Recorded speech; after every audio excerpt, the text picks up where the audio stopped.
ஏ பாட்டி என்ன சொன்னி? பாட்டி நம்ம தாத்தாவை நான் ஏஐல பார்த்தேன். யாரை பார்த்து ஏன்ற? பாட்டி நான் உன்னை பார்த்து ஏஐல நம்ம தாத்தா இருக்குல்ல, நம்ம தாத்தாவை நான் ஏஐல பார்த்தேன். ஏஐனா அப்படின்னா என்னது? பாட்டி ஏஐனா ஒரு கம்ப்யூட்டர் மாதிரி. அது கம்ப்யூட்டர் யூஸ் பண்ணுறவங்களுக்கு தான் அதை பற்றி தெரியும். ஏய் அவங்க தாத்தா எங்கள் கம்ப்யூட்டரில் வந்தார். உங்கள் தாத்தா 1 2 சொல்ல 1 2 3 5 7 8ன்னுவாரு. இவர் எங்கே வர போனாரு? பாட்டி அவரோட ஃபோட்டோ பார்த்து நான் அவரோட ஹிஸ்ட்ரி எடுக்கலான்னு போனேன்.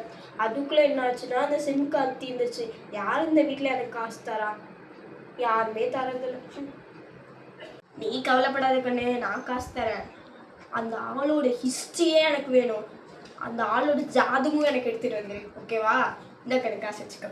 தேங்க்ஸ் பாட்டி, நான் போய் சிம் கார்டு போட்டு வந்துடுறேன்.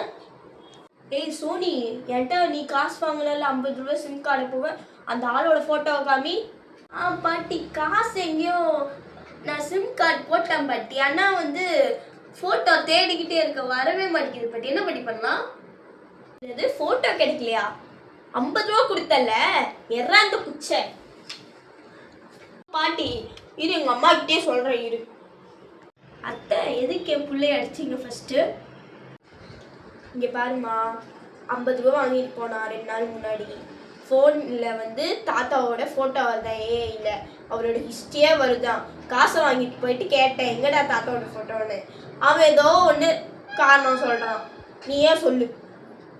அத்தை சிம் கார்டெலாம் 50 ரூபா இல்லை 250 ரூபா. எந்த காலத்தில் உங்களுக்கு 50 ரூபாய்க்கு விற்றாங்க சிம் கார்டெலாம்? சரி உன் பிள்ளை ஏமாற்றிட்டு எந்த காசு வாங்கிட்டு போயிட்டான். காசு வேணும்னா தாத்தா பாட்டிக்கிட்ட கேட்க சொல்லுங்க உன் பிள்ளையக்கிட்ட. சும்மா ஏமாற்றிட்டு போகிற வேலையெல்லாம் வச்சுக்க சொல்லாத, ஓகேவா? அதெல்லாம் அப்புறம் பெரிய இதாக வந்து முடியும், பெரிய ஒரு பிரச்சனையாக வந்து முடியும், சரியா? சொல்லிக்கோ. நம்ம இப்போ இந்த வீடியோ எண்டுக்கு வந்துட்டோம். உங்களுக்கு இந்த வீடியோ பிடிச்சிருந்துச்சுன்னா லைக் பண்ணிடுங்க. மறக்காமல் இந்த குரூப் ஆஃப் கசின்ஸ் சேனலை சப்ஸ்கிரைப் பண்ணிடுங்க. பாய்.